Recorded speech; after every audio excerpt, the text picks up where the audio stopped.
லூயா கைகளை உயர்த்தி ஒரு அல்லூயா சொல்லாமே. நம்ம சந்தோஷமாக தான் இருக்கிறோம். ஆமென். அல்லேலூயா. எனக்கு எப்பொழுதுமே இயேசு நம்மளோட கூட இருக்கிறாரு. அல்லேலூயா. கர்த்தர் நல்லவர். ஆமென். அல்லேலூயா. கண்களை மூடி சிறுசுகளை தாழ்த்தி ஜெபம் செய்வோம். அன்பின் பிதாவே, நன்றியோடு கூட ஸ்தோத்திரிக்கிறேன். இது கர்த்தாவே நான் இல்லை, இந்த அடிமையை மறைத்து கர்த்தர் வெளிப்படும்படியாக நான் ஜெபிக்கிறேன். இந்த வேளையில் கர்த்தாவே உம்முடைய சிலுவையை தியானிக்க நினைவு கூற இதனால் நாங்கள் வந்திருக்கிறோம். இந்த நாளில் ஜனங்களோட நீர் என்ன பேச சித்தமாக இருக்கிறீரோ நீர் பேசும்படியாய் அதற்கு அவர்கள் ஒவ்வொருவரும் செவி கொடுத்து ஆசீர்வாதத்தை பெற்றுக்கொள்ள கர்த்தர் தாமே உதவி செய்வீராக. இந்த அடிமையை முற்றுமாய் மறைத்துக் கொள்ளுங்க. இயேசு கிறிஸ்துவின் நாமத்தால் ஜெபிக்கிறேன். ஜெபிக்க நல்ல பிதாவே. ஆமென், ஆமென், ஆமென். உங்களுக்கு பெருசாக நான் மெசேஜ்லாம் கொடுக்க வரல, சின்ன தாட் கொடுக்க வந்திருக்கிறேன். சிந்திக்கும்படியாய் சில வார்த்தைகளை நான் பேச வந்திருக்கிறேன். எனக்கு கொடுக்கப்பட்ட டைமில் நான் சரியாய் முடிக்க கர்த்தர் உதவி செய்வாராக. ஹல்லேலூயா. இன்றைக்கு நான் உங்களோட பேச விரும்புகிற தலைப்பு என்னவென்றால், இயேசு சிலுவையில் எதற்கு தியாகமானார். ஹல்லேலூயா. எப்போதுமே ஒவ்வொரு குட் ஃப்ரைடேவும் அந்த நாள் மட்டும் நம்மளுக்கு ஸ்பெஷல். ஹல்லேலூயா. கொஞ்சம் வால்யூம் வைமா. அந்த நாள் மட்டும் நம்மளுக்கு ஸ்பெஷல். அந்த குட் ஃப்ரைடே நாள் மட்டும் இயேசுவை தியானிப்போம் தியானிப்போம் தியானிப்போம். அந்த 3 மணி நேரம் தியானிப்போம், அப்படி தானே? ஹல்லேலூயா. அதுக்கு தான் இன்னைக்கு கூட நம்ம வந்திருக்கிறோம். அதனால இன்றைக்கு நான் உங்களோட பங்கிட்டு கொடுப்பது என்னவென்றால், இயேசு சிலுவையில் எதற்கு தியாகமானார், இயேசுவின் தியாகம் எப்படி வெளிப்பட்டதுன்னு நம்ம பார்க்க போறோம்னா அந்த கல்வாரி சிலுவையில தான். ஆமென். அவருடைய தியாகம் வெளிப்பட்டது அந்த கல்வாரி சிலுவையில. ஏன் அந்த கல்வாரி சிலுவையை இயேசு சுமக்க வேண்டும்? பெரியமானவர்களே, பாவியாய் இருக்கிற நம்ம ஒவ்வொருவரையும் ரட்சிக்கப்படுவதற்கு, நம்மளுக்கு அந்த ரட்சிப்பை கொடுப்பதற்கு தான் சிலுவையில இயேசு பலியானார். அல்லேலூயா, அல்லேலூயா. எவைகளை அந்த சிலுவையில் அவர் சுமந்தார் என்று பார்ப்போமானால், 1 பேதுரு 2:24 படி நம்ம பாவங்களை அவர் சுமந்தார். ஏசாயா 53:11 படி நம் அக்கிரமங்களை அவர் சுமந்தார். ஏசாயா 53:4 படி நம்ம பாடுகளையும் துக்கங்களையும் அவர் சுமந்தார். மத்தேயு 8:17 படி நம் வியாதிகளையும் பலவீனங்களையும் அந்த சிலுவையில இயேசு சுமந்தார். கடைசியாக கலாத்தியர் 3:13 நம்ம சாபங்களை அவர் சிலுவையில சுமந்தார். ஹல்லேலூயா. இவைகள் எல்லாவற்றையும் அவர் நமக்காக சுமந்திருக்கிறார். அதனால் இன்னைக்கு நம்ம அவருக்காக என்ன செய்ய போகிறோம், அந்த சிலுவையின் தியாகம் நம்மளுக்கு என்ன தருகிறது, இந்த 2 காரியத்தை பற்றி தான் இன்னைக்கு உங்களோட பேச போகிறேன். அல்லேலூயா, அல்லேலூயா. எல்லாம் அலர்ட்டா இருக்கிறவங்கலாம் ஒரு அல்லேலூயா சொல்லாமா? அல்லேலூயா, அல்லேலூயா. நம்மளுக்காக இவ்வளோ சுமந்திருக்கார் ஆண்டவர் இந்த சிலுவையில். ஆனால் நம்ம என்ன செய்ய போகிறோம், என்ன செய்கிறோம், இதுதான் இன்னைக்கு கொஸ்டின் மார்க். ஆமென். அல்லேலூயா. அது மாத்திரம் இந்த சிலுவையில் இவ்வளோ சுமந்ததுனால, இவ்வளோ தியாகம் பண்ணியதுனால அது என்ன நம்மளுக்கு கொடுக்கிறது, எதற்கு என்ன செய்கிறது, இந்த 2 காரியத்தை நான் சுருக்கமாய் பேச விரும்புகிறேன். இதனால நமக்காக எல்லாவற்றையும் அவர் சுமந்திருக்கிறபடினால் நாம் என்ன செய்ய போகிறோம், இது வசனத்தை ஒன்று பார்ப்போம். கலாத்தியர் 6:14 வாசிக்க கேட்போம். நானும் நம்முடைய கர்த்தராகிய இயேசு கிறிஸ்துவின் சிலுவையை குறித்தே அல்லாமல் வேறொன்றையும் குறித்து மேன்மை பாராட்டாதிருப்பேனாக. அவரால் உலகம் எனக்கு சிலுவை அலையில் உண்டிருக்கிறது, நானும் உலகத்திற்கு சிலுவை அலையில் உண்டிருக்கிறேன். நீங்க யார் இந்த வார்த்தையை சொல்லுகிறதுனா, பவுல் கிட்டத்தட்ட 13 நிருபங்கள் எழுதியிருக்கிறார். அதுல ஒரு நிருபம் தான் இந்த கலாத்தியர். இந்த கலாத்தியர் 6:14 இவ்விதமாய் பவுல் சொல்லுகிறார், நானோ உம்முடைய கர்த்தராகிய இயேசு கிறிஸ்துவின் சிலுவையை குறித்தே அல்லாமல் வேற ஒன்றையும் நான் மேன்மை பாராட்ட மாட்டேன் என்று சொல்லுகிறார். அது மாத்திரம் இல்லை, அவரால் உலகம் எனக்கு சிலுவை அறைய உண்டு இருக்கிறது, நானும் உலகத்திற்கு சிலுவையில் அறை உண்டு இருக்கிறேன் என்று. ஹல்லேலூயா. இங்க என்ன சொல்றாருன்னா, பவுல் ரொம்ப சிம்பிளா சொல்லணும்னா, ஆண்டவராகிய இயேசு கிறிஸ்துவின் சிலுவையை தவிர நான் எதையுமே மேன்மை பாராட்ட மாட்டேன் என்று சொல்லுகிறார். ஹல்லேலூயா, அல்லேலூயா. இன்றைக்கு கூட நாம் தேவனுடைய சிலுவையை மேன்மை பாராட்டி கொண்டு இருக்கிறோமா என்று நாம் நம்மளை ஆராய்ந்து பார்த்து கொள்ள வேண்டும். பெரியமானவர்களே, பவுல் எப்படியாப்பட்டவர்னா, சவுலா ஒரு காலம் வாழ்ந்தாரு. அல்லேலூயா. அந்த சவுலாய் வாழ்ந்த நாட்கள்ல டோட்டலாகவே கிரைஸ்டுக்கு அகேன்ஸ்ட். எப்படின்னா கிறிஸ்துவுக்கும் இயேசுவுக்கும் கிறிஸ்தவர்களுக்கும் அகேன்ஸ்டாக தான் அவர் வேலை செய்து கொண்டிருந்தார். எல்லா கிறிஸ்துவரை துன்பப்படுத்தும்படியாய், அவர்களை சிறையில் போடும்படியாய், அடிக்கும்படியாய் இப்படி வாழ்ந்து கொண்டிருந்த மனுஷனை நம்ம பார்க்கிறோம். அப்போஸ்தலர் 9 இயேசு அவரை சந்திக்கிறார். அல்லேலூயா. இயேசு அவரை சந்தித்தார், அவரை ரட்சித்தார் என்று பார்க்கிறோம். அவரை ரட்சித்த மாத்திரத்திலிருந்தே இயேசுவோட அவர் அலாதி அன்பு உள்ளவராய் மாறிவிட்டார். அல்லேலூயா. அவர் அன்பு நிறைந்தவராய் இயேசுவை அதிகமாய் நேசிக்க ஆரம்பித்தார். ரட்சிக்கப்பட்ட உடனேயுமே இயேசுவோட ராஜ்யத்தை கட்டும்படியாய் வேகமாய் அவர் வேலை செய்ய ஆரம்பித்தார் என்று நம்ம வேதத்துல பார்க்கிறோம், வாசிக்கிறோம். அது மாத்திரம் இல்லை, அவர் செய்த ஊழியத்துல கிரேக்கரும் யூதரும் சில காரியங்கள், அவங்க எப்படிப்பட்ட ஜனங்கன்னா பழைய ஏற்பாடின்படி எல்லாம் முரண்பாடையும் அவர்கள் கற்று ஆராய்ந்து தெரிந்து அதன்படி நடக்கிறவர்கள். ஹல்லேலூயா. ஆனா பவுல் ஆகப்பட்டவர் ஆண்டவராகிய இயேசு கிறிஸ்துவின் சிலுவையின் மேன்மையை குறித்து அதை எப்படி விசுவாசிக்கும் பொழுது கிரியைகள் நடக்கும் என்று கிரேக்கரிடம் யூதரிடம்லாம் ஊழியம் செய்து கர்த்தர் பிரதான கிருபையினால ஒரு கூட்டம் ஜனங்களுக்கு இயேசுக்காக தெரிந்து கொள்ளும்படியாய் கிருபை பாராட்டினார். ஹல்லேலூயா. அது மாத்திரம் இல்ல, சாட்சி, ஒரு நல்ல சாட்சி உள்ள வாழ்க்கை பவுல் வாழ்ந்தார் என்று பார்க்கிறோம். ஹல்லேலூயா. அந்த ஊர் ஜனங்களுக்கு சாட்சியாய் வாழ்ந்தார் என்று பார்க்கிறோம். அந்த ஊர் ராஜாக்களுக்கு சாட்சியாய் வாழ்ந்தார் என்று பார்க்கிறோம். ஏன் அவர் போன இடத்துலலாம் சாட்சியாய் வாழ்ந்து தேவனுடைய ராஜ்யத்துக்கு என்று பணியை செய்து மரித்தார் என்று பார்க்கிறோம். இன்றைக்கு உங்களுக்கு ஒரு கேள்வி, ஹல்லேலூயா, எத்தனை பேர் ஆண்டவருடைய ராஜ்யத்திற்கு பயன்பட்டு கொண்டு இருக்கிறீங்க? ஆமென் சொல்லுங்க. உண்மையா செய்யறவங்க மட்டும் ஆமென் சொல்லுங்க. ஹல்லேலூயா. எத்தனை பேர் ஆண்டவருக்கு சாட்சியாய் வாழுறீங்க பிரியமானவர்களே? ஒன்று சொல்றேன், ஒவ்வொரு வருஷமும் குட் ஃப்ரைடே வந்து போயிருந்தா இருக்கு. ஹல்லேலூயா. குட் ஃப்ரைடே மட்டும் இயேசுவை தியானிக்க கூடாது, அவருடைய காரியங்களை பத்தி யோசிக்க கூடாது. ரட்சிக்கப்பட்ட உடனேமே, மாற்றப்பட்ட உடனேமே, அந்த ரட்சிப்பை பெற்ற உடனேமே இயேசுவை நம்மளும் அதிகமா நேசிக்கணும். பவுலை போல நம்மளும் இயேசுக்காக ஊழியம் செய்யணும். இன்றைக்கு ஒன்று சொல்லுகிறேன் பிரியமானவர்களே, ஆண்டவர் உங்களை பார்த்து, சிலுவையில் அறியப்பட்ட இயேசு உங்களை பார்த்து இன்றைக்கு கேட்கிறார், என் ராஜ்யத்தின் வேலைக்காக நீ எழும்புவாயா? என் ராஜ்யத்தின் வேலைக்காக நீ எழும்புவாயா? இன்றைக்கு இந்த ஃபுல்ஃபீட்லேருந்து ஒரு ஆல்டர் கால் வருது உங்களுக்கு. என்னென்றால், யாரெல்லாம் வீடு சுவிசேஷம் செய்ய ஆண்டவருக்காக நான் ஒப்பு கொடுக்கிறேன்னு சொல்றீங்களா? கைகளை உயர்த்துங்க. ஹல்லேலூயா. இது வந்து சாதாரணமாக நான் சொல்லலை, இன்றைக்கு சொல்லுகிறேன். கிட்டத்தட்ட நல்ல கவனிங்க, கீழே அமர்ந்து இருக்கிறவங்களுக்கும் சொல்கிறேன், மேலே இங்கே அமர்ந்து கொண்டு இருக்கிறவங்களும் சொல்கிறேன். Today is alter call for the doing ministry. சும்மாலாம் எப்போ பார்த்தாலும் சர்ச்சில் உட்காந்துட்டு இருக்கணும்னு நினைக்கக்கூடாது. எனக்கு ஒரு 10 பெண்கள் தேவைப்படுது, ஆண்டவர் ஒரு ஊழியத்தை செய்யும்படியாக ஏவி இருக்கிறார். நான் இந்த ஊழியத்திற்கு ஒப்பு கொடுக்கிறேன், இந்த சுசேஷ ஊழியத்துக்கு ஒப்பு கொடுக்கிறேன். ஏன்னா கர்த்தர் நல்ல ஆசீர்வாதமாக வைத்திருக்கிறேன்னு சொல்கிறீங்களா? ஒரு அல்லேலூயா சொல்லுங்க. நான் நல்லா இருக்கிறேன், நான் நல்லா இருக்கிறேன்னு சொல்லுங்க. நல்லா இருக்கிறேன்னு சொல்றவங்களா அல்லேலூயா சொல்லுங்க. அல்லேலூயா. என்ன செய்து கொண்டு இருக்கிறீங்க ஆண்டவருக்காக? என்ன செய்து கொண்டு இருக்கிறீங்க ஆண்டவருக்காக? ஆண்டவரோட ராஜ்யம் வளரணும். நான் ரட்சிக்கப்பட்டிருக்கிறேன், நான் ஞானஸ்தானம் எடுத்திருக்கிறேன்னு சொல்றவங்களா அல்லேலூயா சொல்லுங்க. அல்லேலூயா. அல்லேலூயா. எனக்கு சொல்லுறேன், யாரெல்லாம் ஆண்டவருக்கு ஊழியம் செய்ய விரும்புறீங்க? ஆமென். யாரெல்லாம் இந்த இப்போ நான் சொன்ன ஊழியத்தை செய்ய விரும்புறீங்க? எழுந்திருச்சு நில்லுங்க பார்க்கலாம். எனக்கு ஒரு 10 பெண்கள் தேவைப்படுது இந்த ஊழியத்தை செய்ய. உண்மையா செய்யணும், உண்மையா செய்யணும். கால் வலி, மூட்டு வலி, தலைவலி, ஷாப்பிங் போக கால் வலி இருக்காது. அல்லேலூயா. அல்லேலூயா. ஊர் சுத்த கால் வலி இருக்காது. அல்லேலூயா. வெளியே போறதுக்கெல்லாம் கால் வலி இருக்காது. ஆமென். நிறைய என்டர்டெயின்மெண்ட் ஜோன்ஸுக்கு போறதுக்கு கால் வலிக்காது. ஆண்டவரோட ஊழியம் செய்யணும்னா கால் வலிக்கும். ஹல்லேலூயா. எனக்கு ஒரு 10 பேர் வேணும். 2 4 5 6 7 8. நான் ஆஃபீஸ் போகிறேன், என்னால் ஊழியமே பண்ண முடியாது, இதெல்லாம் ஒரு தடையே இல்லை. அந்த ஊழியம் சண்டேஸில் ஈவினிங்கில் நடக்கும். ஆமென். அல்லேலூயா. ஆஃபீஸ் போகிறவங்களுக்காக தான். இன்னும் யோசிங்க ஒரு 5 நிமிஷம். ஆண்டவர் எவ்வளோ செய்கிறாரு உங்களுக்காக. ஆனால் என்ன செய்யணும்னு யோசிக்கிறீங்களா? பத்தியா? எதுக்கு இவ்வளோ நேரம் வர்ஷிப் பண்ணீங்க? எதுக்கு இவ்வளோ நேரம் எதுக்கு வர்ஷிப் பண்ணீங்க? சும்மா அந்த வர்ஷிப்பில் மட்டும் நினைச்சா மட்டும் பார்த்தாது, ஏதாவது செய்யணும் ஆண்டவருக்காக. ஹல்லேலூயா. 2 3 4 5 6 7 8 9 10. சரி, நல்லா கேளுங்க. நிற்கிற யாவருடைய பேரையும் டைனான் சிஸ்டர் நீங்கள் எழுதுறீங்க இப்போ.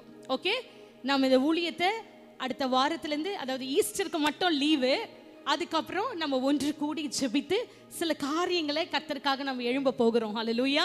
ஹல்லேலூயா. இந்த ஊழியம் வந்து ஞாயிற்றுக்கிழமையில இந்த ஊழியம் நடக்கப்படும். ஆமென். ஹல்லேலூயா. உங்களுக்கு கண்டிப்பா இன்னைக்கு இந்த நாள்ல சபையில கர்த்தர் கேட்கிறார், இயேசு கேட்கிறார், என் ராஜ்யத்தின் வேலைக்காக நீ எழும்புவாயா என்று. நல்லா கேளுங்க. இன்னைக்கு இயேசுவோட சைன் ஆஃப் பண்றீங்க. என்ன பண்றீங்க? இயேசுவோட சைன் ஆஃப் பண்றீங்க. இதுலேருந்து நீங்க மீறாம இந்த ஊழியத்தை செய்யணும். கீழே யார் நிக்கிறீங்க? இன்று எனக்கு தெரியல. சர்ச் முடிஞ்சதுக்கு அப்புறம் சிஸ்டர் டைனாவை பார்த்து உங்க பேரை கொடுத்துருங்க. அமர்வோம் யாவருமே. ஹல்லேலூயா. இன்னைக்கு இது ஒரு altar call for your doing ministry. Amen. இதை பற்றி நம்ம கண்டிப்பாக கலந்து பேசுவோம் சீக்கிரத்தில். நெக்ஸ்ட் வீக் மட்டும் விட்டுட்டு அதுக்கு அடுத்த வாரம் நம்ம இதை குறித்து நம்ம பேசுவோம். நின்ற யாவருக்கும் நான் தேவனுக்கு நன்றி செலுத்துகிறேன். ஏனென்றால் அப்போஸ்தலர் 2:47 எப்படின்னா, தெருவோரம் நின்று தேவனை பிரசங்கித்தார்கள், பிரசங்கித்த யாவரும் ரட்சிக்கப்பட்டார்கள், ரட்சிக்கப்பட்ட யாவரும் அனுதினமும் சபையில சேர்த்து கொள்ளப்பட்டார்களாம். அல்லேலூயா, அல்லேலூயா. ஆண்டவருக்காக எழும்பி ஊழியம் செய்யணும். இந்த சிலுவை பாடை நினைத்து நீங்க இந்த உண்மையாகவே ஆண்டவரை நேசிக்கிறீங்க, இந்த சிலுவையில பட்ட பாடெல்லாம் எனக்காக தான் நினைச்சீங்கன்னா நீங்க கொஞ்ச நாச்சும் பாடுபடணும். அல்லேலூயா. கொஞ்ச நாச்சும் ஆண்டவருக்காக பாடுபடணும். ஆமென். அதுதான் உண்மையான சாக்ரிஃபைஸ், அதுதான் உண்மையான டெடிகேஷன். அது இல்லாமல் ஒன்று சொல்கிறேன், அவரோட ராஜ்யத்தின் வேலை செய்யணும்னா நம்ம ஒரு டெஸ்டிமோனியல் லைஃப் வாழ வேணும். பெரியமானவர்களை வாசிக்க கேட்போம். 1 பேதுரு 2:21-25 வரைக்கும் ஒவ்வொன்றாய் வாசித்து கடந்து போகுவோம். இது என்ன சொல்லுகிறதுனா, ஆண்டவரோட அடிச்சுவடில் நம்ம நடக்கணும். நம்ம சாட்சியாய் வாழ்ந்தாதான் நம்ம பிறருக்கு சாட்சி சொல்ல முடியும். ஆமென், ஆமென். நம்ம முதல்ல சாட்சியாய் வாழணும். நம்ம மற்றவங்க நம்மளை பார்க்கணும், புறஜாதிகள் நம்மளை பார்க்கணும், நம்ம சிநேகிதர்கள் நம்மளை பார்க்கணும், நம்ம கொலீக்ஸ் நம்மளை பார்க்கணும். ஹல்லேலூயா. அவங்களுக்கு சாட்சி இல்லாமல் வாழும்போது நம்ம போய் சின்னதாக ஒரு விஷயத்தை விதைச்சா கூட கண்டிப்பாக அது கனி கொடுக்காது, கனி கொடுக்காது. அதனால சாட்சி உள்ள வாழ்க்கை ரொம்ப முக்கியம் என்று இந்த நாளில் கர்த்தர் சொல்லுகிறார், இயேசு சொல்லுகிறார். வாசிக்க கேட்போம். இதற்காக நீங்கள் அழைக்கப்பட்டும் இருக்கிறீர்கள், ஏனெனில் கிறிஸ்து உங்களுக்காக பாடுபட்டு நீங்கள் தம்முடைய அடிச்சுவடுகளை தொடர்ந்து வரும்படி உங்களுக்கு மாதிரியை பின்வைத்து போனார். போதுமா? எப்படியா? கிறிஸ்துவின் அடிச்சுவடுகளை நீங்கள் தொடரும்படியாய் உங்களுக்கு மாதிரியா. சோ ஆண்டவராகிய இயேசு கிறிஸ்து செய்த ஒவ்வொரு காரியமும் நம்மளுக்கு எக்ஸாம்பிளரியா இருக்கு. நம்ம ஆண்டவர் இந்த வேளையில இயேசு சொல்லுகிறார், என்ன பின்பற்றி வா, என்ன போல வாழு, என்னோட அடிச்சுவடு, அந்த ஃபுட் ஸ்டெப்ஸ் ஆஃப் ஜீசஸ் கிரைஸ்ட்னு சொல்லப்படுகிறது. அப்படி இருக்கும் பொழுது அவர் எப்படி இருந்தாரோ, அவர் எப்படி இந்த பூமியில வாழ்ந்தாரோ, அவரும் சாதாரண மனுஷன்தான், 100% மனுஷனாக தான் இந்த உலகத்திற்கு வந்தார். அப்படி இருக்கும்பொழுது நம்மளை போலவே அவருக்கும் சரீரம் இருந்தது, அவருக்கும் எல்லா ஆசைகள் எல்லாமே இருந்திருக்கும், எதுவும் இல்லாமலாம் இருந்திருக்காது. ஆனால் he made himself as a sacrifice for the calling of God. Amen, amen. He made himself as a sacrifice for the calling of God.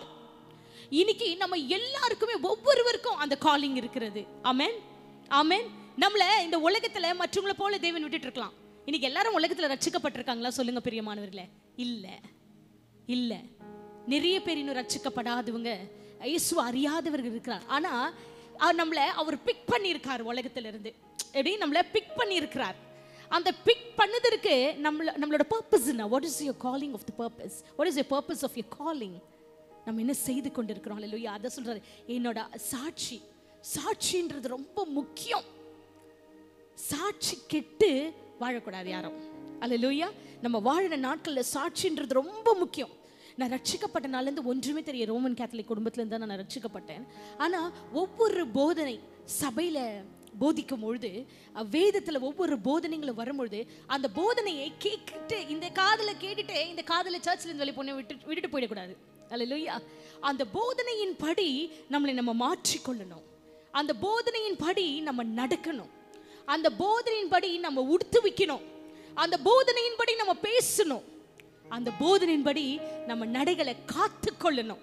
அல்லேலூயா, அல்லேலூயா. அதை தான் இயேசு விரும்புகிறார். அல்லேலூயா.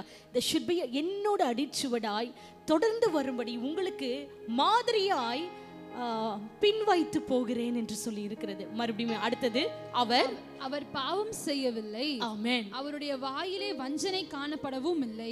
ஸ்டாப் இட் மா. அவர் பாவம் செய்யவில்லை, அவரோட வாயில் வஞ்சனை காணப்படவும் இல்லை. ஹல்லேலூயா. பாவம். ஹல்லேலூயா. நம்ம எல்லாருக்குமே அந்த பாவம்னா என்னன்றது எல்லாருக்குமே தெரியும். தெரிஞ்சுங்கலாம். ஹல்லேலூயா சொல்லுங்க. ஹல்லேலூயா, ஹல்லேலூயா. எது தப்பு, எது சரி, எது பாவம், எது செய்யக்கூடாது, எதை விட்டு விடணும், இதெல்லாம் நம்மளுக்கு தெரியும். அந்த ஞானத்தையும் அறிவும் நம்மளுக்கு கொடுத்திருக்கிறபடினால் இன்றைக்கு சொல்லுகிறேன், எல்லாருக்குள்ளே ரகசிய பாவங்கள்லாம் இருக்கும். எல்லாரோட சிந்தனை, ஆவி, ஆத்மா எல்லாத்தையும் பார்க்கிறவர் இயேசு ஒருவரே. அல்லேலூயா. இயேசு ஒருவரே. இப்போ எப்போதுமே சொல்றேன், மனுஷன் நம்ம முகத்தை மட்டும்தான் பார்ப்பாங்க, ஆனா தேவன் நம்ம இருதயத்தை காண்கிறவரா இருக்கிறார். நம்ம தனிப்பட்ட செயல்களை காண்கிறவரா இருக்கிறார். நம்ம பேச்சை காண்கிறவரா இருக்கிறார். இன்னொன்று, பாவம். அந்த பாவம் யார்கிட்ட காணப்பட்டாலும் சொல்லுகிறேன், அதை நீங்கள் விட்டு விடுகிறது இன்றைக்கு இயேசுவுக்கு பிரியமா இருக்கிறது. ஹல்லேலூயா. இதுதான் சில பேர் நினைக்கலாம், இம்மார்டல் சின்ஸ் தான் நினைக்கலாம், அதாவது பெரிய பெரிய பாவங்கள் இல்லை, சின்ன சின்ன தவறுகள், சின்ன சின்ன பாவங்கள் கூட தேவனுக்கு முன்னாடி பாவம் பாவம் தான். ஹல்லேலூயா. ஹல்லேலூயா. நிறைய பேர் எப்படி தெரியுமா, இதெல்லாம் ஒன்றும் தப்பு இல்லை, எப்படின்னா நம்மளை எப்படி சொல்கிறேன்னா காம்ப்ரமைஸ் பண்ணிக்குவோம் நிறைய விஷயத்தில். அப்படி தானே நம்மளை காம்ப்ரமைஸ் பண்ணிக்குவோம். இதெல்லாம் ஒன்றும் தப்பில்லை தப்பில்லை தப்பில்லை தப்பில்லைன்னு நிறைய தப்பு பண்ணுவோம். அல்லேலூயா. கவனியுங்கள், தப்பில்லை தப்பில்லை இது தப்பில்லைன்னு நிறைய தப்பு பண்ணிகிட்டே போயிட்டு இருப்போம். இன்னைக்கு சொல்லுகிறேன், உங்கள் தவறுகளையும் பாவங்களையும் நீங்கள் விட்டுவிடும்படியாய் இயேசு அந்த சிலுவையில் அறியப்பட்டார். இயேசு அந்த சிலுவையில் அறியப்பட்டார். ஹல்லேலூயா. அடுத்தது வஞ்சனை. வஞ்சனை என்னதுமா, சூழ்ச்சி உள்ள ஒரு நாவு, தந்திரம் உள்ள ஒரு நாவு. இந்த நாவு கிறிஸ்துவர்களுக்கு இருக்கவே கூடாது. ஆமென் சொல்லுங்க. ஆமென் சொல்லுங்க. கிறிஸ்துவங்களுக்கு இந்த நாவு இருக்கவே கூடாது. நிறைய வீட்டில் நிறைய ஃபேமிலிஸ்ல நான் பார்த்துருக்கேன், இந்த வஞ்சனை உள்ள நாவு இருந்தா குடும்பமே அத்தை நாசம்தான், ஃபேமிலிஸே அத்தை நாசம்தான். இங்கே இருக்கிறது அங்கே சொல்கிறது, அங்கே இருக்கிறது இங்கே சொல்கிறது, சாதாரணமாக சொல்கிறது, திருச்சி சொல்கிறது, நாலா சொல்கிறது, ஆறா சொல்கிறது, இப்படியே போய் போய் போய் போய் ஃபேமிலிஸே கழிஞ்சிரும், ஃபேமிலிஸ் எல்லாம் பிரிஞ்சிரும். இந்த நாவு வேண்டாம் என்று இயேசு சொல்லுகிறார் இந்த நாளில். ஹல்லேலூயா. அடுத்தது பதில். அடுத்தது படிமா 23. அவர் வையப்படும் போது பதில் வையாமலும் பாடுபடும் போது பயமுறுத்தாமலும் நியாயமாய் தீர்ப்பு செய்கிறவருக்கு தம்மை ஒப்புவித்தார்.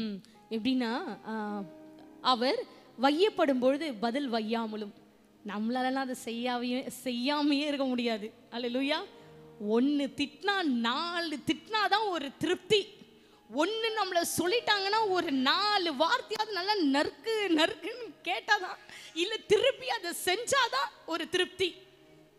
ஆனா அவரை நல்லா ரொம்ப அவதூறா காரி துப்பி கூட திட்டினாங்க இயேசுவை. ஹல்லேலூயா. அவர் ஒரு பாவமும் செய்யல. நிறைய பேர் நிறைய தப்பை செய்வோம், எல்லாம் பண்ணுவோம், ஆனா நம்மளை அந்த தப்பை பின் பாயிண்ட் பண்ணி இது தப்பு, இது செய்யாதீங்கன்னு சொன்னா அவங்க யார் கேட்கறதுக்கு? இவங்க ரொம்ப ஒழுங்கா, அவங்களே ஒழுங்கில்லை, நம்மளை பேச வந்துட்டாங்க. அல்லேலூயா. அல்லேலூயா. அது இல்லாமல் எது நல்லது சொல்ல, எனக்கு எல்லாம் தெரியும், எனக்கு எல்லாம் தெரியும், எனக்கு எல்லாம் தெரியும், எல்லாம் தெரியும் தெரியும்னு ஒன்றுமே தெரியறதில்ல. ஆமென். அல்லேலூயா. 4 வார்த்தை தப்புன்னு நம்மளை திட்டுட்டுமே. ஒன்றும் இல்லை, பேரண்ட்ஸ் பிள்ளைங்களை திட்டி பாருங்களேன் வீட்டில். அல்லேலூயா. பேசாம எந்த பிள்ளைங்களாவது இருந்திருக்கீங்களா? திருப்பி இப்படி மம்மி அப்படி நான் கேட்பேன். நிறைய கவுன்சிலிங்ஸ் எனக்கு வரும் ஃபோனில். தப்பை உணர்வர்களாக இருக்கணும். நம்ம மேலே தப்பு இருக்கும் போது திட்டுனா அதை வாங்கி கொண்டு நம்மளை திருப்பி செட்ரைட் பண்ணின்னு மாற்றிக்கொள்ளணுமே தவிர, நல்லா திருப்பி வயிறுது போட்டு நல்லா பேசுறது இல்லை. பெரியமானவர்களே, ஆண்டவர் அப்படியேப்பட்ட ஒரு சூழ்நிலை கூட வையாமல் இருந்தாலும் பயமுறுத்துதல். இந்த வசனத்தை நான் படிக்கும்போது ஒன்று தான் ஞாபகம் வந்தது.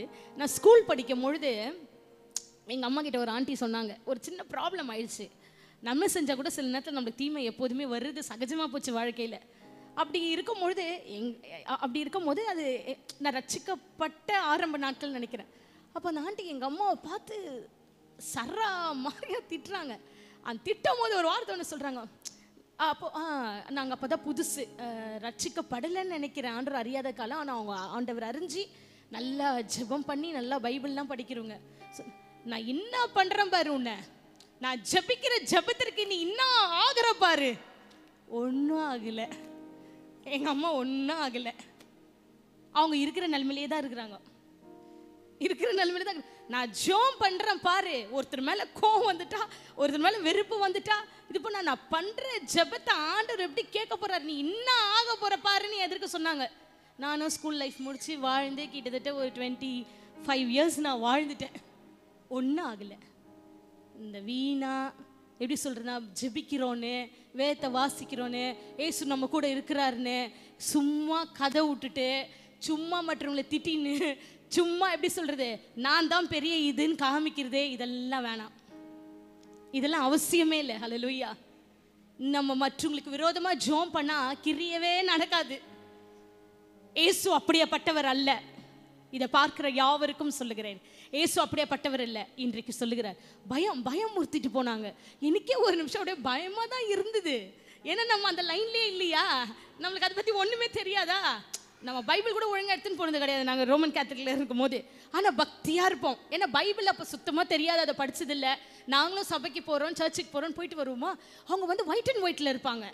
எனி டைம் பைபிள் தான் கேரிங். அப்படி இருக்கிறவங்க அப்படிலாம் சொல்லும் பொழுது அதெல்லாம் அப்படிலாம் நடக்கும். உண்மையிலே நான் பயந்தேன் அவங்க பேசின பேச்சுக்கு. Oh my God. ஆனால் கர்த்தருக்குள்ளாக வந்தப்படி தான் தெரிஞ்சுக்கணும் அதெல்லாம் ஒன்றுமே இல்லைன்னு. எதுக்கு அந்த வெட்டி வீராப்பு, எதுக்கு அந்த வீண் பெருமை. ஏசு பெருமையாக சிலுவையில் ஒப்பு கொடுக்கல, அவரை தாழ்த்தி ஒப்பு கொடுத்துக்க. யூனோ ஹூ இஸ், அவர் ராஜாதி ராஜா, தேவாதி தேவன், சர்வ லோகத்திற்கு அதிபதியானவர். ஹல்லேலூயா. ஆனால் தாழ்மை ரூபம் எடுத்து அந்த சிலுவை அவர் சுமந்தார் என்று பார்க்கிறோம். ஹல்லேலூயா. அதனால இதெல்லாம் மாற்றிக்கொள்ள வேண்டும் என்று இயேசு விரும்புகிறார். ஹல்லேலூயா. கர்த்தர் நல்லவராகவே இருக்கிறார். இன்றைக்கு சொல்லுகிறேன். அடுத்ததாக சிதறுண்டு 25வது வசனத்தை படிமா. சிதறுண்ட ஆடுகளை போல் இருந்தீர்கள். எப்படி இருந்தோமா? நம்ம சிதறுண்ட ஆடுகளை போல இருந்தோமா? இப்பொழுதோ உங்கள் ஆத்துமாக்களுக்கு மெய்ப்பரும் கண்காணிமானவரிடத்தில் திருப்பப்பட்டிருக்கிறீர்கள். எப்படியா? இப்பொழுது உங்கள் ஆத்துமாக்களுக்கு மெய்ப்பரும் கண்காணிமானவரிடத்தில் திருப்பப்பட்டிருக்கிறீர்கள். ஆண்டவரோட நம்ம திருப்பப்பட்டிருக்கிறோம்.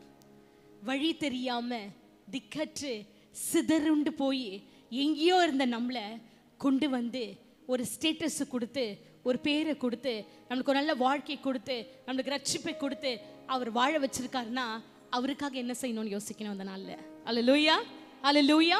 இது தேவையில்லாத எப்படி சொல்றேன்னா சாட்சி உள்ள வாழ்க்கை நீங்கள் வாழ வேண்டும் என்று கர்த்தர் விரும்புகிறார் பிரியமானவர்களே. ஏனென்றால் நம் பாவங்களை, அக்கிரமங்களை, பாடுகளை, துக்கங்களை, வியாதிகளை, பலவீனங்களை, சாபங்களை எல்லாவற்றையும் கொடூரமாக அந்த சிலுவையில் சுமந்தாரு. இன்னைக்கு தான் அந்த குட் ஃப்ரைடே. ஓகே, இந்த குட் ஃப்ரைடே நாளில் என்ன தெரியுமா பண்ணணும்?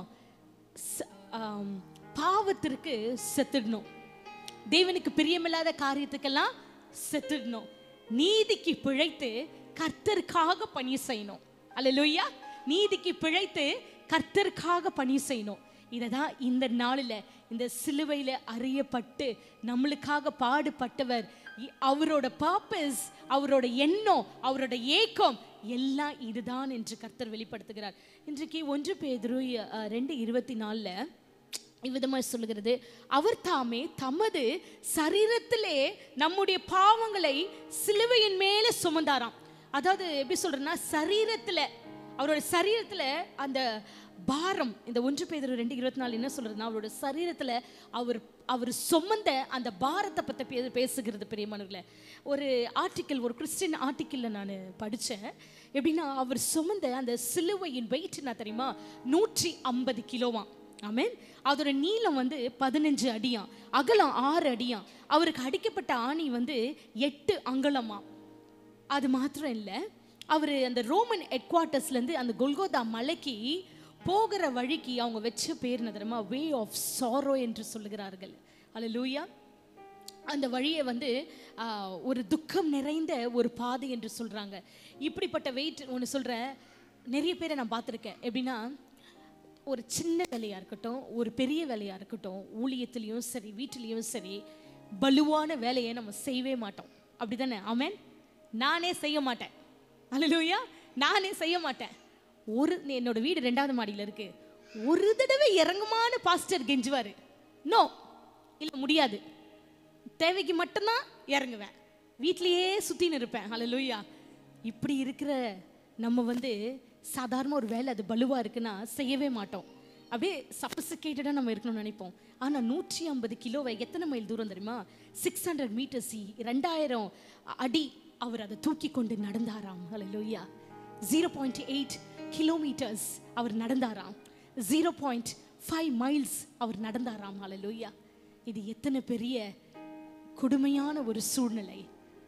ஆனால் ஈஸியாக தியானிச்சுட்டு ஈஸியாக சபையை விட்டு கடந்து போயிடுவோம். அப்படி தானே? ஹல்லேலூயா.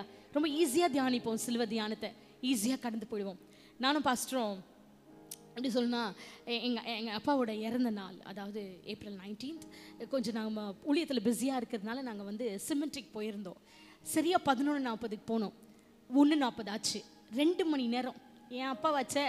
அதனால் வெயில் கொடுமையாக இருக்குது. ஆனாலும் நான் நின்று கொண்டிருந்தேன். பாஸ்டரால் கொஞ்ச நேரத்துக்கு மேலே 1 ஹவருக்கு மேலே அந்த வெயிலோட உஷ்ணத்தை தாங்கவே முடியல. இப்படி கொஞ்சம் உட்கார்றாரு, அப்படி கொஞ்சம் உட்கார்றாரு, இப்படி கொஞ்சம் நடக்கிறாரு, போய் ஜூஸ் குடிச்சிட்டு வரோம். அப்படியே அவரால் அந்த உஷ்ணத்தை தாங்க முடியல. ஆனால் என்னோட அப்பா இல்லையா, ஸோ 2 மணி நேரம் நான் நின்று கொண்டு இருந்தேன். அப்போ பாருங்க, இந்த சாதாரண உஷ்ணத்தையே நம்மளால தாங்க முடியல. ஆனால் அந்த வெயிலில் எப்படின்னா அவரோட க்ரூசிஃபிகேஷன், அவர் சிலுவையில் அறிந்த அந்த நேரம் எப்படின்னா, மார்க் 15:25 பார்த்தோன்னா 3ஆம் மணி நேரம், அதாவது காலையில் 9 மணிக்கு அவர் அந்த சிலுவையில் அறையப்பட்டாராம். எத்தனை மணிக்கு? காலையில் 9 மணிக்கு. 3ஆம் மணி நேரத்தில் அந்த உச்சி வெயிலில் காலையில் 9 மணிக்கு தான் சுருக்கடிக்கும் வெயில். அந்த வெயில், அந்த மலை உச்சியில் 9 மணிக்கு அவர் ஆணியில் சிலுவையில் அரைஞ்சிடுறாங்க. திருப்பி மார்க் 15:37 பார்த்தீங்கன்னா 3ஆவது மணி நேரத்தில் அடிக்கப்பட்ட அவரை 9ஆவது மணி நேரத்தில் தான் உயிர் பிரியுது என்று போடப்பட்டிருக்கிறது. அப்போ டைம் என்னன்னா, அந்த 9ஆவது மணி நேரம் மதியானம் 3 மணி. கிட்டத்தட்ட 6 ஹவர்ஸ் 2 ஹவர்ஸ் சாதாரணமாக வெயிலில் நிற்க முடியல. எப்படா வீட்டுக்கு வருவோம், ஏசியில் உட்காருவோன்னு இருந்தது எங்களுக்கு. ஆனால் கிட்டத்தட்ட 6 மணி நேரம் அந்த மலை உச்சியில் அந்த ரத்தத்தை சிந்தி, அந்த வலி, சாட்டாடி, முள்முடி எல்லாம் எதற்காக அப்படி ஒரு வலியை அவர் அனுபவித்தார் என்று நம்ம பார்க்கிறோம். 6 மணி நேரம், சும்மா 6 மணி நேரம் நம்மளை வெயிலில் விட்டு பாருங்க, செய்ய மாட்டோம், இருக்க மாட்டோம். நெவர், இருக்கவே முடியாது. சாதாரணமாக நான் இந்த வாரம் உணர்ந்ததுனால சொல்கிறேன், முடிவே இல்லை. எப்போ ஓடி வந்து ஏசியில் உட்காருவோன்னு இருந்தது. அப்படி நம்மளுக்கு அவரும் மனுஷனாய், மனித ரூபமாய் தான், மானிடனாய் இந்த உலகத்திற்கு வந்தார் பிரியமானவர்களே. ஆனால் எத்தனை கொடுமையான கொடூரமான ஒரு டெத் அது தெரியுமா? அதை சிந்தித்துக் கொள்ளுங்க வாலிபர்களே, சகோதர சகோதரியே. இதனால சிந்தித்துக் கொள்ளுங்க. இந்த நாளில் உங்களை சாட்சியாய் ஒப்புக்கொடுங்க. அவருக்காக ஏதாவது வேலை செய்யணும், அவருக்காக வாழணும் என்று ஒரு தீர்மானத்தை எடுங்க. ஹல்லேலூயா. அந்த வலியும், அந்த வேதனையும், அந்த துன்பமும், அந்த கஷ்டமும் அவர் பட்டதெல்லாம் நம்மளோட பாவங்களுக்காக. இன்னைக்கு ஃப்ரீயாக ஜாலியாக ஏசியில் உட்காந்து மெசேஜ் கேட்டுன்னு இருக்கோம். ஆமென், ஆமென். எல்லாருக்கும் நான் சொல்கிறது புரியுதுன்றது நான் நினைக்கிறேன். ஜாலியாக உட்காந்து கூலாக உட்காந்து மெசேஜ் கேட்குறோம். கொஞ்ச நேரம் வெயிலில் உட்காந்து பாருங்களேன். நாங்களும் உட்காந்துருக்குறோம் கிட்டத்தட்ட ஏசிய சபையில் ஷீட்டில். காலையில் 9 மணிக்கு போனோன்னா 1:30 வரைக்கும் சர்வீஸ் நடக்கும். உண்மையாக சொல்கிறேன், அந்த சிலுவையை தியானிக்க நம்மளுக்கே தலையில் இறங்குற மாதிரி இருக்கும். அந்த உஷ்ணம் ரொம்ப கஷ்டமாக தான் இருக்கும். ஆனால் அந்த கஷ்டத்தெல்லாம் பார்த்து தான் இன்னைக்கு ஏசியில் நிற்க வச்சிருக்கிறாரு.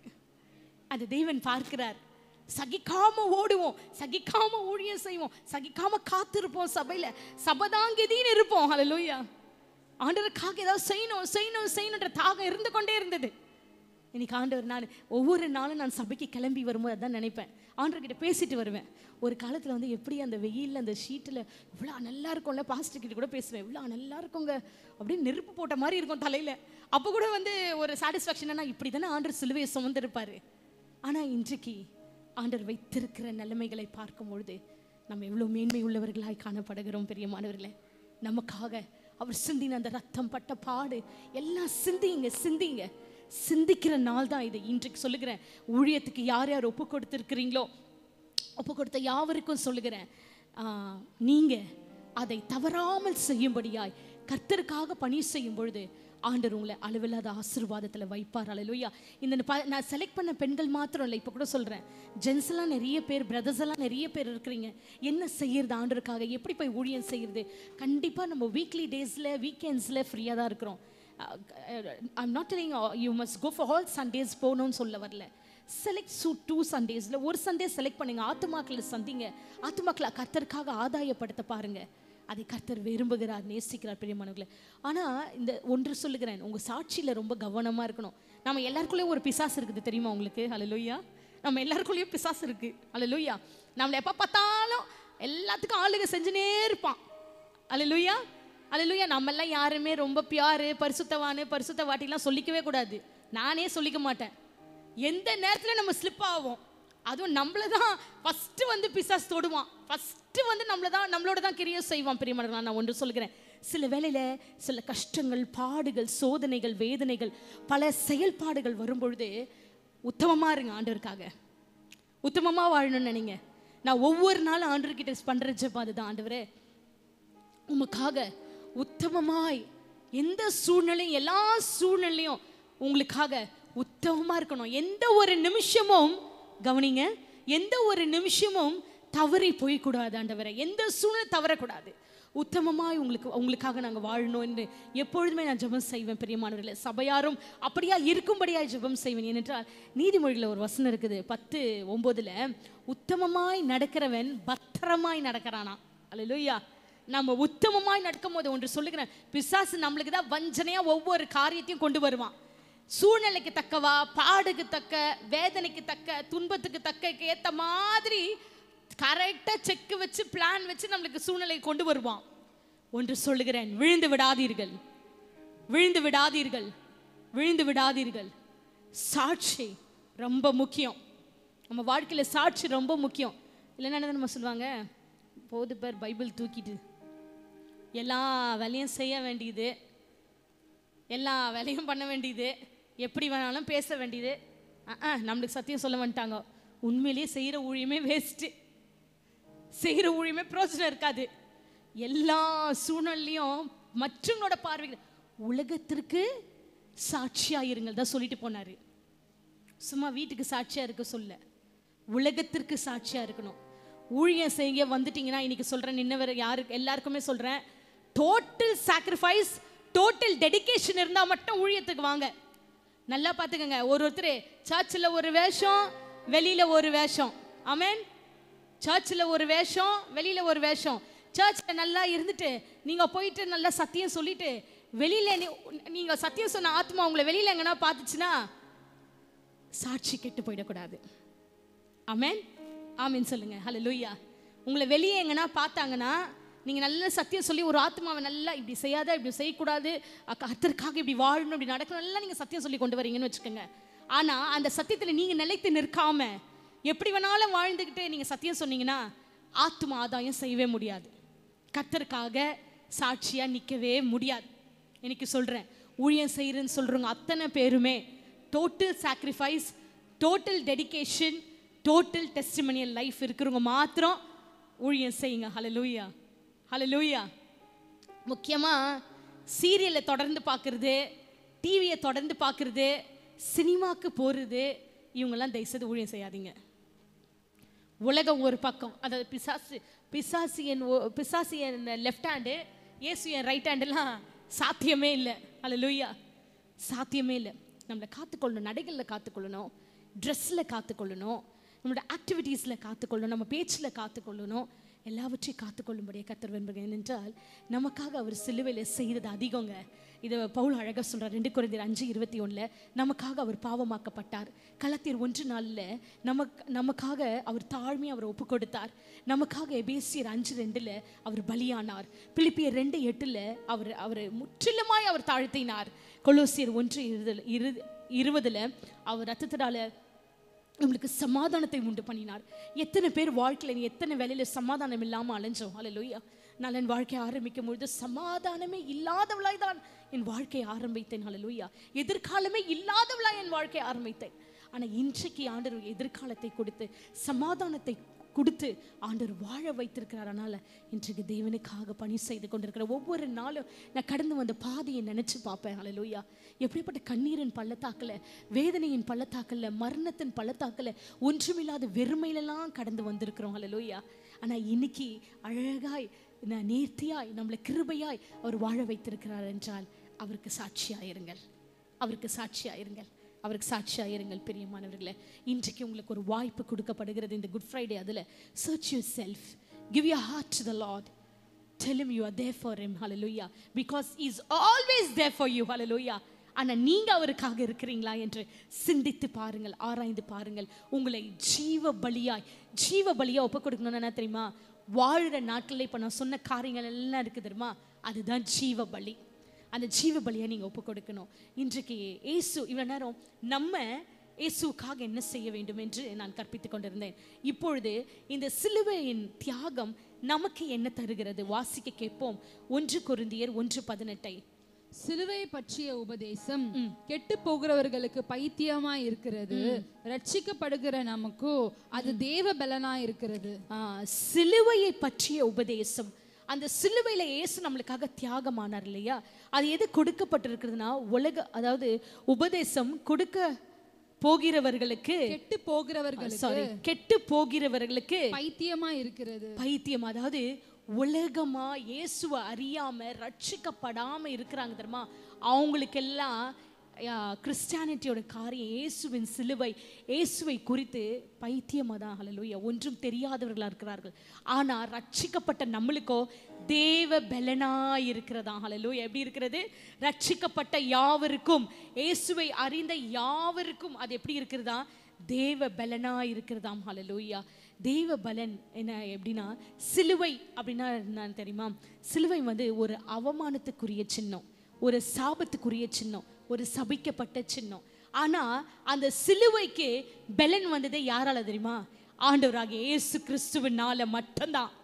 இன்றைக்கு சொல்லுகிறோம், அந்த சிலுவைக்கு நம்ம இம்பார்ட்டன்ஸ் கொடுக்குறோம்னா, இன்னைக்கு அந்த கிராஸ்க்கு இம்பார்ட்டன்ஸ் கொடுக்குறோம்னா, அந்த சிலுவை ஒண்ணுமே இல்லை, அது சபிக்கப்பட்டது, சாபமாகப்பட்டது, அது அப்படியாய் கூட அவமானத்துக்குரிய சின்னம் அது. ஆனால் அதுக்கு கொடுத்த வெகுமதி என்ன தெரியுமா? இயேசு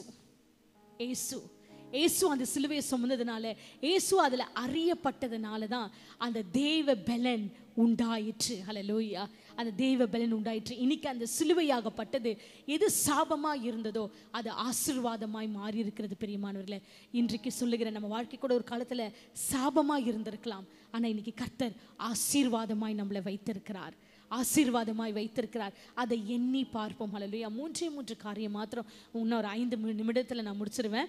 3 காரியம் மாத்திரம் என்னவென்றால், இயேசுவின் சிலுவையின் தியாகம் நமக்கு என்ன தருகிறது என்று பார்க்கும்போது தேவ பலன் தருகிறது. ஹல்லேலூயா.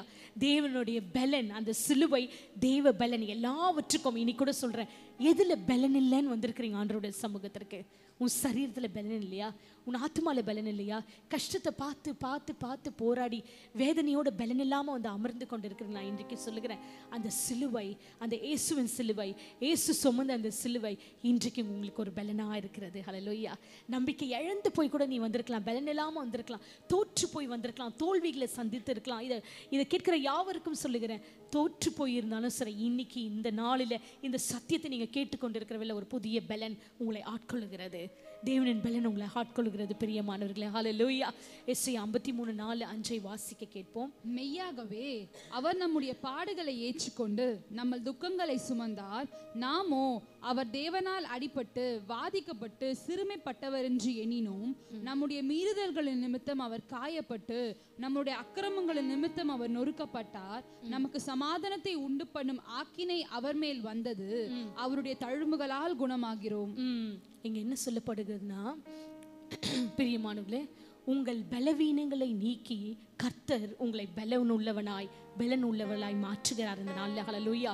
சிலுவை நம்மளுக்கு என்ன தருகிறதுனா, இன்னைக்கு சொல்லுகிறேன், உங்க பலவீனங்கள் எல்லாவற்றையும் நீக்கிறது. நம்மளுக்கு எப்போ பலவீனம் வருது சொல்லுங்க? அதிகமான கஷ்டம் வரும்போது, அதிகமான துன்பம் வரும்பொழுது, பாடு வரும்போது, சில வியாதிகள் நம்மளை சூழ்ந்து கொள்ளும் பொழுது, நம்மளுக்கு சில போராட்டங்கள் வரும்பொழுது நம்ம பலவீனமாகி விடுறோம். அப்படி தானே? சில சூழ்நிலைகள் நம்மளால் ஃபேஸ் பண்ண முடியறதில்ல, வாழ்க்கையில் சில கஷ்டங்கள் நம்மளால் ஃபேஸ் பண்ண முடியல, நமக்கு சில ஸ்ட்ரெஸ் அதிகமாக இருக்கும். இதெல்லாம் வரும்போது நம்மளை அது பலவீனப்படுத்துகிறது. ஹல்லேலூயா. இன்று நாளில் அந்த சிலுவை உங்களுக்கு என்ன செய்கிறதுனால், உங்கள் பலவீனங்களை மாற்றி உங்களை பலவானாய் வைக்க போகிறது. ஹல்லேலூயா. உங்களை பலவானாய் வைக்க போகிறது. நீங்கள் விசுவாசிங்க பிரியமானவர்களே. பிரியமானவர்களே. எல்லா துன்பங்களையும் வியாதிகளையும் கஷ்டங்களையும் போராட்டங்களையும் வேதனைகளையும் ஆண்டவராகிய இயேசு கிறிஸ்து உங்களுக்காக சிலுவையில் அவர் சுமந்தபடினால் இன்றைக்கு சொல்லுகிறேன், உங்களை அந்த சிலுவை ஜெயமாய் வெற்றியாய் மேன்மையாய் மகிமையாய் ஆசீர்வாதமாய் வைக்க போகிறது. ஹல்லேலூயா. விசுவாசிக்கிறீங்களா இன்றைக்கு? ஹல்லேலூயா. இதுதான் இந்த வசனம் சொல்லுகிறது பிரியமானவர்களே. நம்ம ஒரு சில பேர்கிட்ட சில நேரம் ரொம்ப கஷ்டம் வரும்போது துக்கம் வரும்போது சில காரியங்களை ஷேர் பண்ணுவது உண்டு. ஹல்லேலூயா. அப்படி தானே? கண்டிப்பாக எல்லாருமே ஷேர் பண்ணுவோம். It may be your friends, it may your neighbours, it may your family, எது வேணாலும் இருக்கலாம். ஆனால் நம்ம ஷேர் பண்ணலாம். நான் ஒன்று சொல்கிறேன், ஆறுதல் மட்டும்தாங்க சொல்ல முடியும் நம்மளுக்கு. ஆனால் சமாதானம் கொடுக்காது, சமாதானம் கொடுக்காது. இன்னைக்கு சொல்லுகிறேன், உங்களுக்கு எந்த வேதனையாக இருந்தாலும் go unto the feet of Christ. ஆண்டவரோட சமூகத்திற்கு போய் ஒரு நிமிஷம் கண்ணை மூடி இயேசுவே என்று சொல்லி உங்கள் காரியத்தை, உங்கள் கஷ்டங்கள், உங்கள் வேதனைகள், பாடுகளை எல்லாம் நீங்கள் சொல்லி பாருங்களேன். ஒரு உள்ளான சமாதானம் உங்களை ஆட்கொண்டது மாத்திரம் இல்லை, அந்த காரியத்திலேருந்து நீங்கள் வெளிவர கர்த்தர் உதவி செய்வார். இயேசு உங்களுக்கு உதவி செய்வார். அல்லேலூயா. இன்றைக்கு சிலுவை முதலாவது நம்மளுக்கு எதை கொடுக்கிறதுனா, நம்ம பலவீனங்களை மாற்றி நம்மளை பலன் உள்ளவனாய் இன்றைக்கு அந்த சிலுவை நம்மளை வைக்கிறது பெரியமானங்களே. இரண்டாவதாக எபேசியர் 1:7-8 வாசிக்க கேட்போம். அவருடைய கிருபையின் ஐஸ்வர்யத்தின்படியே இவருடைய இரத்தத்தினாலே பாவ மன்னிப்பாகிய மீட்பு இவருக்குள் நமக்கு உண்டாய் இருக்கிறது. அந்த கிருபையை அவர் சகல ஜனத்தோடும் புத்தியோடும் எங்களுக்கு பெருக பண்ணி, சகல ஞானத்தோடும் புத்தியோடும் எங்களுக்கு பெருக பண்ணினார். எப்படின்னா, இரண்டாவதாக பெருகின கிருபையை சிலுவை நமக்கு கொடுக்கிறது. அல்லேலூயா. பெருகின கிருபை. தகுதியே இல்லாத நமக்கு ஈவாய் கிடைக்கிறது தான் அந்த கிருபை. யாரெல்லாம் ஒற்றுக்கொள்ளுகிறீங்க? அல்லேலூயா. சில வேளை வாழ்க்கையில் சில நேரத்தில் வழுவி போகிற சூழ்நிலைக்கு வரும். ஆனால் நம்ம ஒரு ஃப்ரீக்வன்ஸ் ஆஃப் செகண்ட்ஸில் அதில் தப்பிச்சிடுவோம். அப்போ என்ன சொல்லுவோம்? அப்பாடா நம்ம தப்பிச்சிட்டோண்டா இதிலேருந்து அப்படின்னுவோம். அதுதான் பெருகின கிருபை. நிறைய நம்ம we are traveling daily. ஆனால் ஒவ்வொரு நாளும் அந்த கிருபை தான் நம்மளை காத்துக்கொள்ளுகிறது. எந்த பொல்லாப்பும் தீங்கும், ஏன்னா எல்லா ஆபத்துலேருந்தும் விபத்துலேருந்தும் நம்ம காப்பாற்றப்படுகிறோம் தெரியுமா? அதுதான் அந்த பெரிதான கிருபை, அந்த பெருகின கிருபை. பெரியமானவர்களை, இன்றைக்கு சொல்லுகிறேன், அந்த கிருபை இல்லைன்னா நம்ம இல்லை, அந்த கிருபை இல்லைன்னா நம்ம வாழ்க்கை இல்லை. இன்றைக்கு சொல்லுகிறேன், அந்த கிருபை தான் நம்மளை நித்தமும் நடத்தி செல்கிறது, இனியும் நடத்த போகிறது. இரண்டாவதாக சிலுவை நம்மளுக்கு என்ன கொடுக்கிறதுனா பெரிதான கிருபை. ஆண்டவராகிய இயேசு கிறிஸ்து சிந்தின ரத்தம் தான் அந்த கிருபை. அந்த கிருபை, அந்த ரத்தம் சிந்தப்பட்டிருக்கிறபடினால் இன்றைக்கு சொல்லுகிறேன், கிருபையினாலும் இரக்கத்தினாலும் நாம் அவரோட கிருபையினால நம்ம அந்த நன்மையை பெற்றுக்கொண்டிருக்கிறோம். இன்னைக்கு சொல்லுகிறேன், கிருபை இலவசமாய் நம்ம ஒவ்வொருவருக்கும் கொடுக்கப்பட்டிருக்கிறது. ஆமென் சொல்லுங்க. அல்லேலூயா. அல்லேலூயா. எதை கொடுத்தோம் நம்ம வாங்கல, எதை செய்தோம் இயேசுகிட்ட இருந்து வாங்கல. அவர் சிலுவை சுமந்தபடினால் அந்த சிலுவை நம்மளுக்கு கிருபை கொடுத்திருக்கிறது. அதனால இன்றைக்கு சொல்லுகிறேன், பெருகின கிருபையை நம்மளுக்கு அது கொடுக்கிறது. அது மாத்திரம் இல்ல, எபேசியர் 4:7 நம்ம வாசிப்போமானால், கிறிஸ்துவனுடைய ஈவின் அளவுக்கு தக்கதாக நம்மில் அவனவனுக்கு கிருபை அளிக்கப்பட்டிருக்கிறது. கிருபை என்பது ஒரு மனுஷனுடைய அளவுக்கு தக்கதாக ஆண்டவர் நம்மளுக்கு கொடுக்கல. அல்லேலூயா. அல்லேலூயா. ஆண்டவராகிய இயேசு கிறிஸ்துவின் ஈவுக்கு தக்கதாக நம்மளுக்கு அந்த கிருபை கொடுக்கப்பட்டிருக்கிறது. அல்லேலூயா.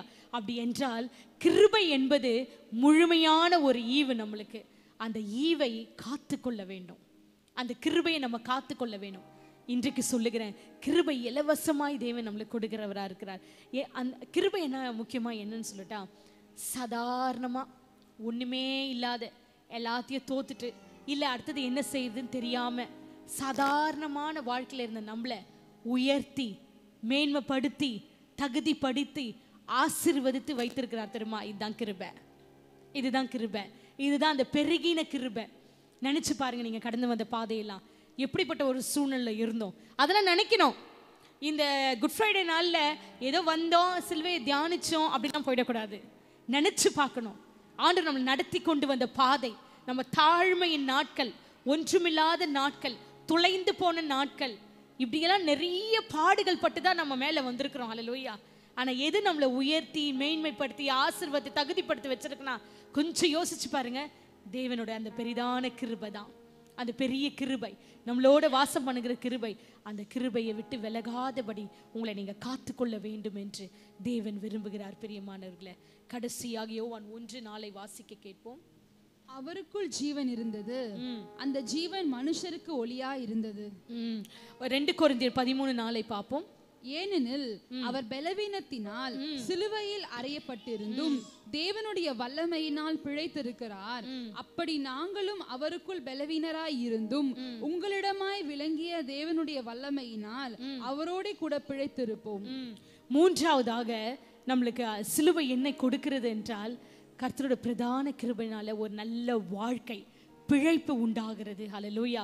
நாம இன்றைக்கும் சொல்லுகிறோம், பிழைத்திருப்போமானால் தேவனாலோட சிலுவை மாத்திரம்னால தான் நம்ம பிழைத்திருக்கிறோம். பிரியமானவர்களே, அவர் நம்மளுக்காக பட்ட பாடு, நம்மளுக்காக அவர் தண்ணியை தியாகமாய் கொடுத்ததுனால தான் இன்றைக்கு அந்த சிலுவையை நம்ம தியானிக்கிறபடினால், அந்த சிலுவையை நம்பி இருக்கிறபடினால், அந்த சிலுவையை விசுவாசிக்கிறபடினால், அந்த சிலுவையின் வல்லமை நம்மளை கிருபையாய் வாழ வைத்திருக்கிறது. ஹல்லேலூயா. அந்த சிலுவையின் வல்லமை தான் இன்னைக்கு நம்மளை நேர்த்தியாய் வாழ வைத்து கொண்டிருக்கிறது. ஹல்லேலூயா. 2 வாழ்க்கை இருக்கிறது நம்மளுக்கு. என்ன வாழ்க்கை சொல்லுங்க? இந்த உலகத்துக்குரிய வாழ்க்கையும் இருக்கு, நித்தியத்துக்குரிய வாழ்க்கையும் இருக்குது. இந்த உலகத்தில் உள்ள வாழ்க்கையிலையும் அந்த சிலுவை நம்மளுக்கு வழிகாட்டுகிறது, அந்த நித்தியத்துக்குரிய வாழ்க்கைக்கும் சிலுவை வழிகாட்டுகிறது. நம்ம வேதத்தில் ஒரு காரியத்தை பார்க்கிறோம். லூக்கா 23:39 42 வாசிப்பீங்கன்னா, இயேசுவை குரூசிஃபை பண்ணும்பொழுது, அதாவது சிலுவையில் அறையப்படும் போது 2 கல்லர்கள் இருப்பாங்க. இந்த பக்கம் ஒருத்தர், அந்த பக்கம் ஒருத்தர். அதில் ஒருத்தர் ரொம்ப இலக்காரமாக பேசுவான். என்னன்னா, நீ உண்மையாகவே ராஜாவா இருந்தா, நீ உண்மையாகவே தேவனாக இருந்தா, இன்றைக்கு எங்களையும் உன்னோட சேர்த்து ரட்சித்து கொள்ளும் சொல்லிட்டு ஏளனமா பேசுவான். ஹல்லேலூயா. ஆனா இன்னொருத்தர் சொல்லுவான், என்னன்னா அவன் சொல்லுவான், இன்னொரு கல்லன் சொல்லுவான், என்னன்னா இவர் ஒன்று பாவமும் அறியாது, அப்படி நம்ம செஞ்ச பாவத்துக்கு கரெக்டா நம்ம தண்டனை வாங்கிட்டோம், ஆனா ஒரு பாவமும் அறியாத இவர் எதற்காக இந்த சிலுவையை சுமக்க வேண்டும் என்று அந்த ஞானமும் அறிவும் அவனுக்கு அங்கே இருந்தது என்று பார்க்கிறோம். அதனால் ஆண்டவரே, நீர் உம்முடைய ராஜ்யத்தில் வரும்பொழுது அடியனை நினைத்தருளும் என்று சொல்லுகிறான். ஹல்லேலூயா. அவர் பதில் சொல்லுகிறார் என்னவென்னா, இன்றைக்கே நீ என்னுடைய பரதேசில் இருப்பாய் என்று மெய்யாகவே உனக்கு சொல்லுகிறேன். இன்னைக்கு சொல்லுகிறேன், each and every one of you take it into consideration. என்னன்னா, அந்த அறிவும் ஞானம் உங்களுக்கும் கொடுக்கப்பட்டிருக்கிறது. ஹல்லேலூயா. இந்த உலகத்துல எப்படி மேன்மையா வாழணும், நல்லா வாழணும், 4 பேருக்கு மதிப்பா வாழணும், கர்த்தர் நம்மளை நல்லா வச்சிருக்கணும், நம்ம தேவைகளை சந்திக்கணும், எல்லாம் நீங்க வாழுறீங்களோ, அதே மாதிரி யாராவது என்னைக்காவது இந்த what is the purpose of the கிராஸ்ன்னு யாராவது நினைச்சிங்களா? எதுக்கு நம்ம ரட்சிக்கப்பட்டோம், எதுக்கு ஞானஸ்தானம் எடுத்தோம் நினைச்சிங்களா? யாராவது அந்த பரதேசில் போய் இயேசுவோடு இருக்கணும், அந்த இட்டர்னிட்டிக்கு போகணும், அந்த நித்தியத்துக்கு போகணும்னு யாராவது யோசித்து இருக்கிறீங்களா? இன்றைக்கு சொல்லுகிறேன், இயேசு உங்களை சிந்தித்து பார் என்று சொல்லுகிறார். அந்த கல்லனுக்கு அந்த அறிவு இருந்துதான், அந்த ஞானம் இருந்துதான். நம்மளுக்கு அறிவும் ஞானமும் கொடுக்கப்பட்டிருக்கிறதா? ஹல்லேலூயா. உங்களை நீங்களே கெடுத்துக்கொள்ளாமல், நீங்களே வழுவி போகாமல், நீங்கள் தேவனோடு இருந்து, அந்த ஞானம் ஒவ்வொருத்தருக்கும் இருக்குது. இன்னைக்கு சொல்றேன், அந்த நித்தியத்துக்கு இன்னைக்கு உங்களுக்கு ஒரு தாட், ஒரு சிந்தனை இருக்கணும். ஹல்லேலூயா. இந்த உலகத்துல நான் பாதி முடிச்சிட்டேன், நிறைய பேர் பாதி முடிச்சிருக்கிறோம், நிறைய பேர் முக்கால்வாசி முடிச்சாச்சு, ரொம்ப பேர் இன்னும் 3/4 வரைக்கும் முடிச்சு கொஞ்ச நாட்கள்ல தான் இருக்கிறோம். ஹல்லேலூயா. என்ன செய்ய போகிறோம்? என்ன செய்ய போகிறோம்? அந்த சிலுவை நம்மளுக்கு நம்ம பலவீனத்தெல்லாம் எடுத்து போட்டு பலன் கொடுக்கிறதாம். அது மாத்திரம் இல்லை, பெருகின கிருபை தருகிறதாம். 3ஆவதாக நம்மளை நல்லா வாழ வைத்திருக்கிறது. ஹல்லேலூயா. நம்ம என்ன செய்ய போகிறோம்? இன்றைக்கு நீங்க சிந்தித்து பார்த்து, உங்களை ஆராய்ந்து பார்த்து கொள்ளும்படியா இயேசு விரும்புகிறார். கண்களை மூடி ஜெபம் செய்வோம். பிரியமானவர்களே, அன்பின் பிதாவே, நன்றியோடு கூட உம்மை ஸ்தோத்திரிக்கிறேன். இதோ கர்த்தாவே, ஜீவன் என்பது உமக்குள்ளாக இருக்கிறது என்று யோவான் 1:4 நாங்கள் பார்க்கிறோம்.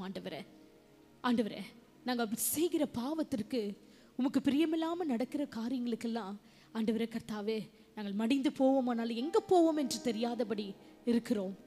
ஆனால் இன்றைக்கு ஒரு நல்ல சிந்தனையை, இந்த சிலுவையின் நாளில் ஒரு நல்ல ஞானத்தையும் அறிவும் சிந்தனையும் நீர் எங்களுக்கு கொடுப்பதற்காக நன்றி செலுத்துகிறோம். முதலாவது நாங்கள் என்ன செய்ய வேண்டும்? பெற்றுக்கொண்ட ரட்சிப்புக்காக ஆண்டவரே, நீர் எங்களுக்காக அந்த தியாகம், நீர் எங்களுக்காக பண்ண தியாகத்திற்கு நாங்கள் என்ன செய்து கொண்டிருக்கிறோம்? இதோ உம்முடைய தியாகத்தின் நிமித்தம் நீர் என்ன கொடுத்தீர் என்று நாங்கள் பார்த்தோம். எங்கள் பலவீனங்கள் எல்லாவற்றையும் ஆண்டவரே நீர் எடுத்துக்கொண்டு எங்களை மகிமையாய், மேன்மையாய், சுகமாய், பத்திரமாய் வாழ்ந்திருக்க செய்திருக்கிறீர். பெருகின கிருபையினால நித்தமும் எங்களை காத்து வருகிறீர். ஒரு நல்ல வாழ்க்கையை கொடுத்து ஆண்டவரே பிழைத்திருக்கும்படியா நீர் செய்திருக்கிறீர். ஆனால் இந்த நாள்ல சிலுவையை தியானிக்கிறோம், ஆனால் உமக்காக என்ன செய்கிறோம் என்று நாங்கள் சிந்திக்க, ஏனென்றால் அது உம்முடைய பாரமா இருக்கிறது ஆண்டவரே, உம்முடைய பாரமா இருக்கிறது. அந்த பாரத்தை எண்ணி, அந்த பாரத்தை யோசிக்க ஆண்டவரே இந்த நாளில் நாங்கள் ஒப்புக் கொடுக்கிறோம். சபையாரை ஒப்புக் கொடுக்கிறேன் ஆண்டவரே. ஒவ்வொருவருக்கும் அந்த உணர்வுள்ள ஆவி ஆண்டவரே வைக்கும்படியாய் ஜெபிக்கிறேன். அந்த கள்ளனுக்கு தெரிந்தது, ஹல்லேலூயா, ஒரு பாவம் அறியாதவர், ஒரு பாவம் அறியாதவர் இந்த கோர சிலுவையை சுமக்கிறாரு என்று. எதற்காக? எங்களுடைய பாவங்களுக்காக. எங்களுடைய பாவம் நீங்க சுமந்து எங்களை மீட்டெடுத்தீங்க. What are we doing lord? நாங்கள் என்ன செய்து கொண்டிருக்கிறோம்? இன்றைக்கு ஒரு உணர்வை கொடுக்கும்படியாய் பாரத்தோடு ஜெபிக்கிறோம் ஆண்டவரே. உமக்காக எழும்ப எங்களுக்கு கிருபை கொடுக்கும்படியாய் ஜெபிக்கிறோம். உங்களுக்காக உங்களுடைய ராஜ்யத்தை கட்டும்படியாய் ஒப்பு கொடுக்கிறோம் ஆண்டவரே. என்ன செய்ய வேண்டும்? இதனால் நீர் கற்பித்து கொடுத்திருக்கிறீர், அதற்காக நன்றி செலுத்துகிறோம். தொடர்ந்து இந்த வல்லமை எங்களோடு கிரியை செய்வதாக, கிரியை செய்வதாக. உம்முடைய நாமத்தினால நான் ஜெபிக்கிறேன், கிரியை செய்வதாக ராஜா. பிசாசுக்கு எங்களை விலக்கி காத்துக்கொள்ளுங்க. எங்களை பலனுள்ளவர்களாய் வைத்து நாங்க நன்மை பெற்ற நாங்கள் உமக்கு உண்மையாய் வாழ, உமது ராஜ்யத்துக்கென்று கட்டி எழுப்ப எங்களை பயன்படுத்தும்படியாய் ஒப்பு கொடுத்து ஜெபிக்கிறோம். கர்த்தர் தாமே இந்த வேலையை, இந்த செய்தியை ஆசீர்வதிப்பீராக. இயேசு கிறிஸ்துவின் நாமத்தினால ஜெபித்து நன்றி சொல்லுகிறேன். ஆமென்.